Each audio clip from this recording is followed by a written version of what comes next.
এই হলেন আমার শাশুড়ি মা। ওনাকে দেখো, এক বৌমার থেকে চোখ সরে না, আর আরেক বৌমা তো চোখেই পড়ে না। আরে আরে এসো এসো সবাই, দেরি হয়ে যাচ্ছে, চলো বাজি পোড়াই। নে নে এসো এসো সবাই এসো।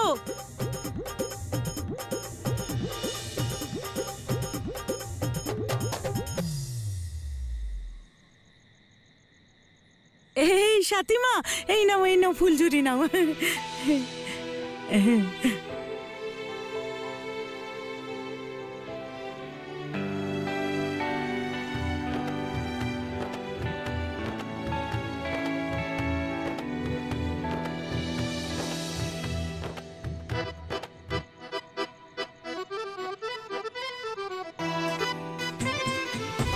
হ্যাপি দিওয়ালি।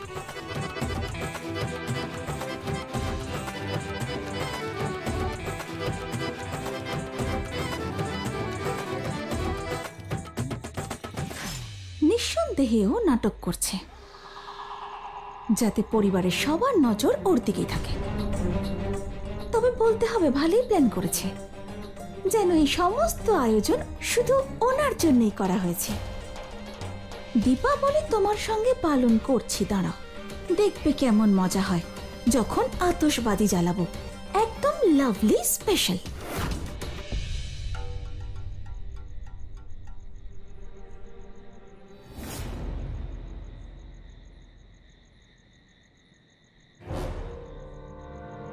আরে আরে কাকি সাবধানে সাবধানে। আরে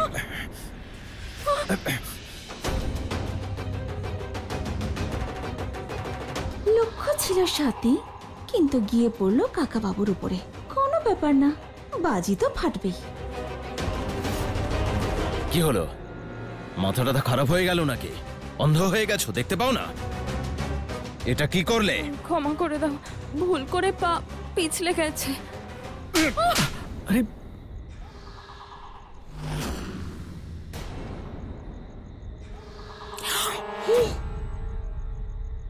কাকা, আমার মুখে মুখে কথা বলছো তুমি?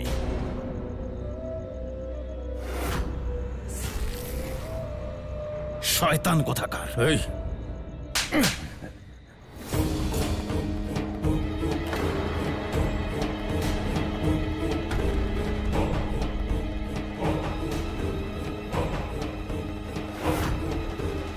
ভুলটা ওর নয়, তোর।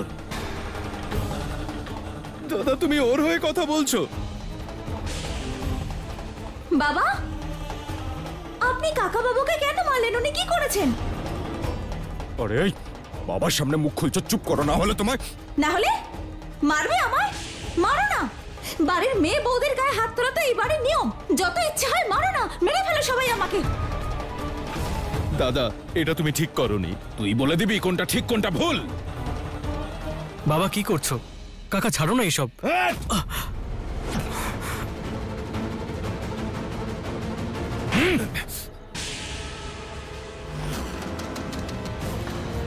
তুই আমার ছেলের গায়ে হাত তুলিস? হ্যাঁ, তোর এত সাহস? মাঝে মাঝে কি হয়ে যায় তোর? এই তো সেদিন ছুরি ধরেছিলি ওর গলায়। উৎসবের দিন অশান্তি না করলে চলছিল না। আরে মা, বোঝাও না একে। চুপ করো, কেন তুই ওর গায়ে হাত দিবি? জানিস না ওর চোট আছে? যদি লেগে যেত সুযোগ পেলেই আজকে দীপাবলি, বউকে মারছিস, কখনো ইন্দ্রকে মারছিস।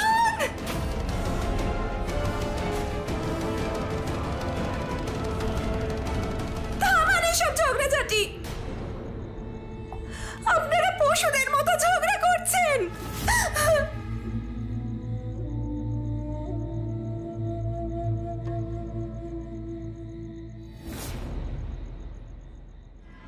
পুষ্পা, তুমি দেখতে চেয়েছিলে তো যে স্বাতী প্রতিকূল পরিস্থিতিতে কি প্রতিক্রিয়া ব্যক্ত করে। দেখলে তো ও এখনো মানসিকভাবে কতটা দুর্বল।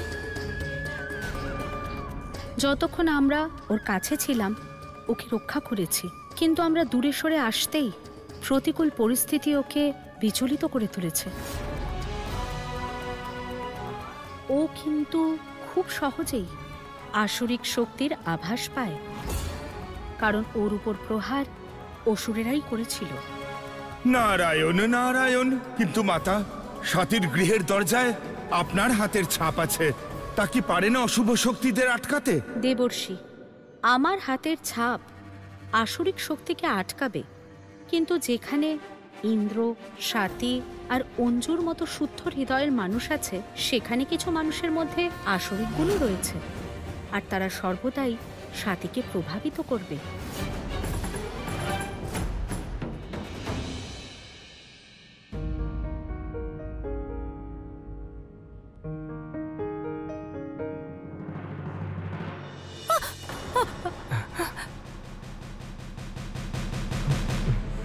চলে যাও এখান থেকে, চলে যাও বলছি, চলে যাও।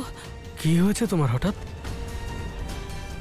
ভয় পেও না, সব ঠিক আছে। আমার খুব ভয় করছে এই বাড়িতে, খুব ভয় করছে। রাক্ষসরা থাকে এই বাড়িতে, কিভাবে ঝগড়া করে একে অপরের সঙ্গে। থাকবো না আমি এই বাড়িতে।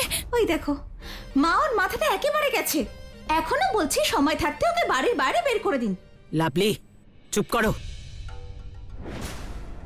এমন কিচ্ছু হয়নি সাথী, বোঝার চেষ্টা করো। ঝগড়া তো প্রত্যেকটা পরিবারে হয়, তার মানে তো এই নয় যে সবাই খারাপ।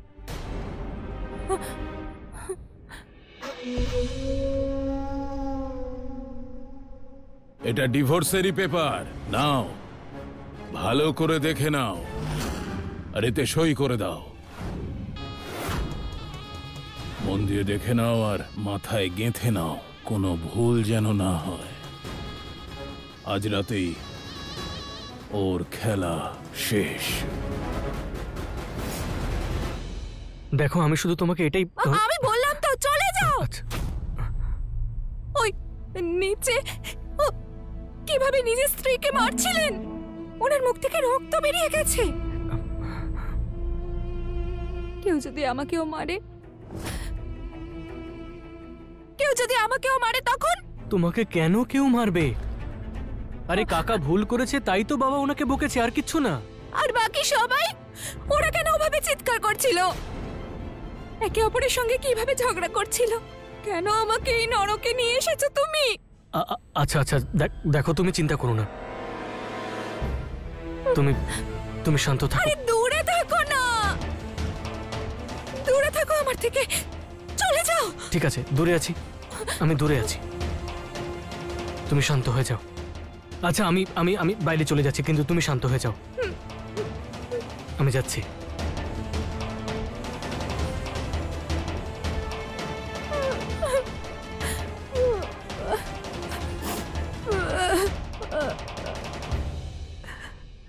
কোথায় আমাকে পাঠালে তুমি সন্তোষী দিদি? জানি না কেমন মানুষেরা থাকে।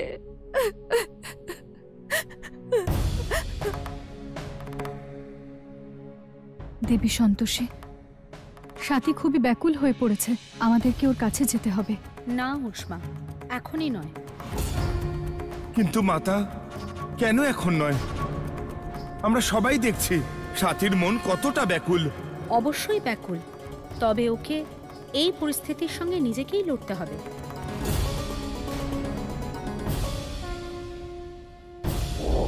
ব্রহ্মাদেব ওই 4 অসুরকে বধ করার পরেও আমার ভক্ত স্বাতী সম্পূর্ণ সুস্থ হয়নি, ওর স্মৃতিশক্তি চলে গেছে।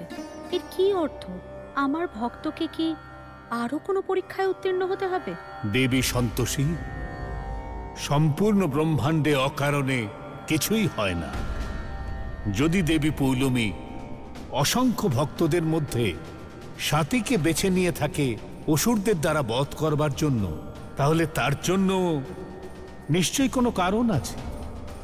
আপনার ভক্ত কলিযুগে সত্য আর পবিত্রতার ভাণ্ডার। ও আপনার এইরকমই ভক্ত যে পূর্ণ মাত্রায় আপনারই স্বরূপ। সেই জন্যই তার উপর আসুরিক শক্তি আঘাত হানে। তাহলে মাতা, স্বাতীকে কি সর্বদা আসরিক শক্তির সম্মুখীন হতে হবে? এর উত্তর একমাত্র ভবিষ্যৎ সময়ই দিতে পারবে। তবে একথা সত্য যে আমি স্বাতীর হাত কখনো ছাড়ব না। ওর জীবনে যতই ঝড় আসুক, আমি সর্বদা ওর পাশে থাকব।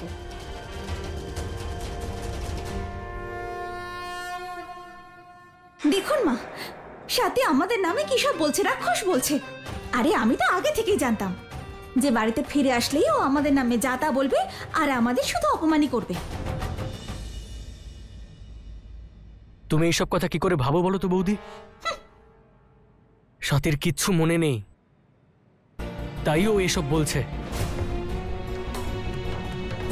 আর ভুলে যেও না, ওর এই অবস্থার জন্যে আমাদের পরিবারের লোকেরাই দায়ী। হ্যাঁ, তো তুমিও কিন্তু কিছু কম যাও না ঠাকুরপো, বুঝলে? ওকে কত জ্বালিয়েছো মনে আছে তোমার? জানি, তাই তো ঠিক করার চেষ্টা করছি। আচ্ছা, ঠাকুরপুর মতে যতক্ষণ উনি সুস্থ না হয়ে যাচ্ছেন ততক্ষণ ওনার পাগলামো সহ্য করে যেতে হবে, তাই তো? আরে লাভলি, সব ব্যাপারে নাক গলানোটা বন্ধ করো, আর সব কথার অন্য মানে খুঁজতে যেও না।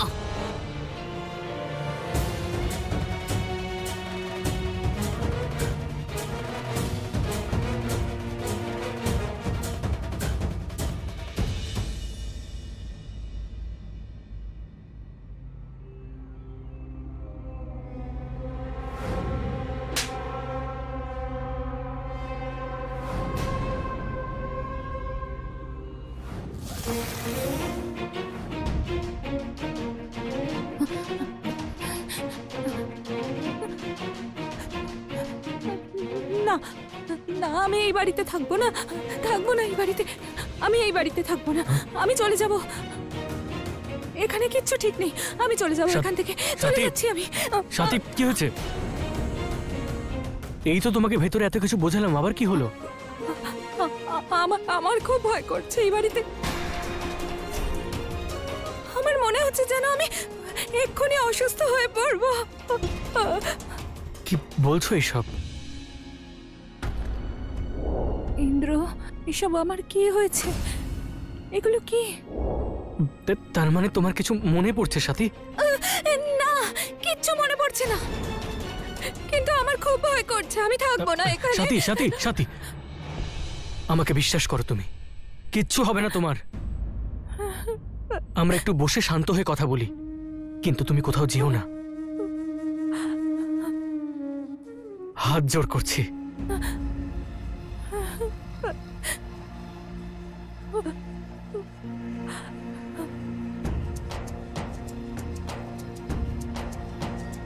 আমিও হাত জোড় করছি তোমার সামনে, আমাকে যেতে দাও, আমাকে যেতে দাও এখান থেকে, আমার একদম ভালো লাগছে না। এই বাড়িতে একজনও ভালো মানুষ নেই, আমার একদম ভালো লাগছে না এখানে, আমি এখানে থাকবো না, তাই আমি চলে যাচ্ছি।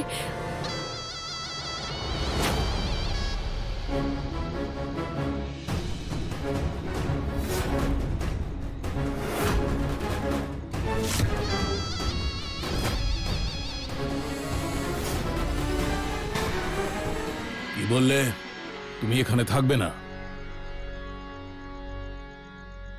আমাকে তোমার ভয় করে? আমাকে যদি তোমার ভয় করে তো করুক, আমাদের সবাইকে যদি তোমার খারাপ মনে হয় হোক, তাও তুমি এখান থেকে কোথাও যাবে না।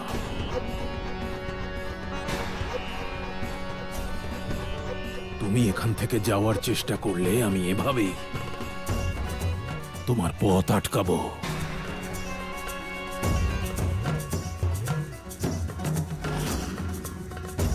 না হলে আপনি এটা দিয়ে আমাকে মারবেন। বাবা, তুই চুপ কর। আমি বুঝে গেছি যে এই মেয়েটার সঠিক জায়গা এই বাড়িতেই, আর যতদিন না ও সুস্থ হচ্ছে এবং নিজের স্বামী আর পরিবারের কাছে ফিরে যেতে পারছে ততদিন ও এখানেই থাকবে।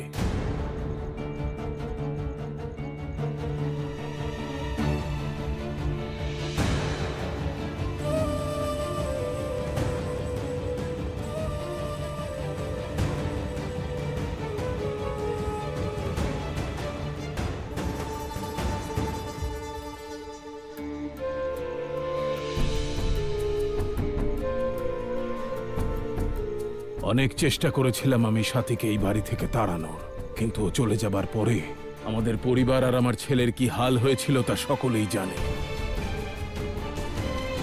ও ও তোর চোখের আড়ালে চলে যেতেই তোর জীবনে সংকট নেমে আসে ইন্দ্র। আর একটা কথা ভেবে দেখ, তুই তপস্যা ব্রত পুজো ওর জন্য করেছিস, কিন্তু সুস্থ তুই হয়েছিস। এই মেয়েটির থেকে যোগ্য তো তোর জন্য আর কেউ হতেই পারে না রে। ওই হলো তোর জীবনের লক্ষ্মী। সেই জন্যই আজ আমি একেবারে মন থেকে ওকে এই পরিবারের বৌমা আর তোর স্ত্রী বলে মেনে নিচ্ছি। বাবা,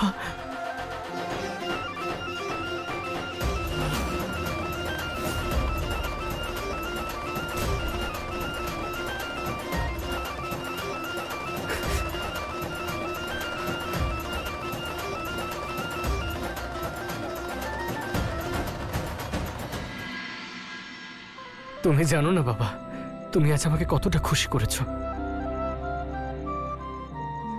বুঝতে পারছি না বাবার মাথায় এখন চলছেটা কি।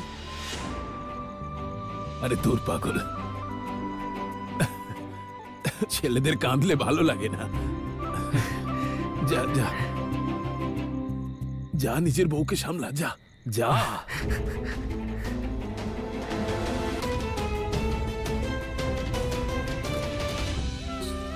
নারায়ণ নারায়ণ। মাতা, এক পিতা ও তার পুত্রের সম্পর্কের কি অপূর্ব এই দৃশ্য। অবশেষে সিংহাসন সিংহ সাথীকে তার পুত্রবধূ হিসেবে মেনে নিলেন। যে মানুষটা প্রতি মুহূর্তে সাথীকে তার ঘর থেকে বিতাড়িত করার ষড়যন্ত্র করে থাকতেন, আজ সেই তার রক্ষক হলেন।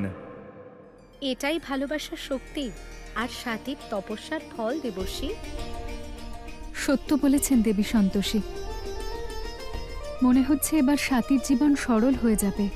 হ্যাঁ, কিন্তু সবকিছু খুব সহজে হবে না, কারণ পৃথিবীতে বসবাসকারী প্রতিটি মানুষের সমস্যা হলো পরিবার। সাথীর কাছে কেবল সিংহাসন সিংহ তার পরিবার হতে পারে না, পরিবারে আরো সদস্য আছে। সঠিক বলেছেন আপনি মাতা। আচ্ছা বাবা, একটা কথা বলি, খারাপ ভাববেন না।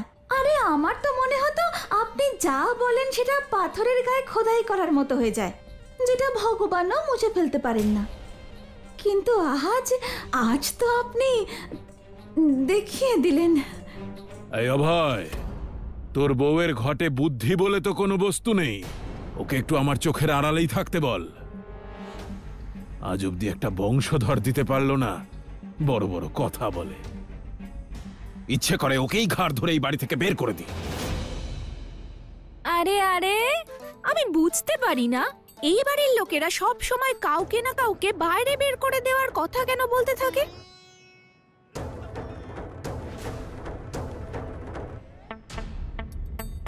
এভাবে কি দেখছেন?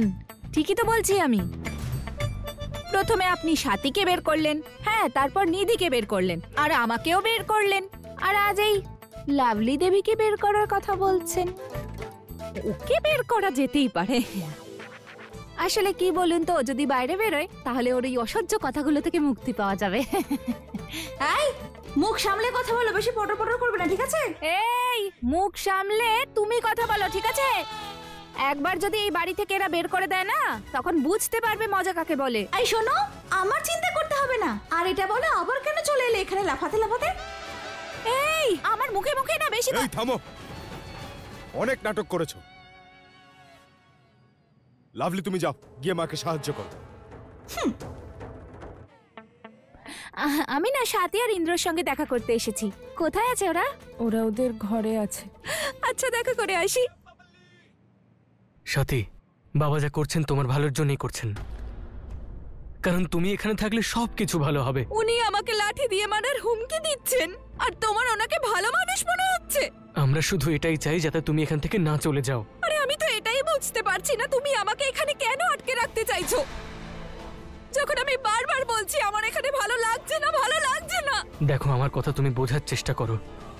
তুমি এখানে থাকলে সব কিছু ঠিক হবে। বিশ্বাস রাখো আমার ওপরে, তাহলে তোমাকে সাহায্য করতে পারবো তোমার পরিবারের সঙ্গে দেখা করাতে। একটা কথা বলো তো, তুমি আমাকে সাহায্য কেন করতে চাও? কি স্বার্থ আছে তোমার এর পেছনে? বলো, এমন কি কারণ আছে যা তুমি বলতেই পারছো না? কারণ শুধু এটাই যে আমি তোমাকে খুব ভালোবাসি, কিন্তু তোমাকে বলতে পারছি না।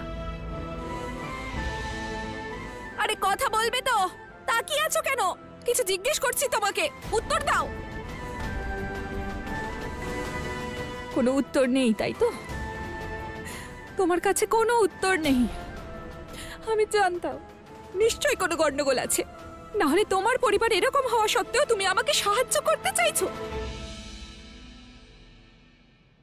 অবশ্যই তুমি আমার দিদিকেও মিষ্টি মিষ্টি কথা বলেই ফাঁসিয়েছো, কিন্তু আমি সব সত্যিটা জেনে গেছি। ঠিক আছে, আমি এখানে আর থাকবো না। চলো আমার সঙ্গে গিয়ে নিজের বাবাকে বলো আমি এখানে আর থাকবো না। আমি আজকেই আশ্রমে চলে যাব, এক্ষুনি চলে যাব। না না না স্বাতী, তুমি কোথাও যাবে না, প্লিজ, হাত জোড় করছি আমি। তুমি যাবে না তো? ঠিক আছে, নিজেই চলে যাব আমি।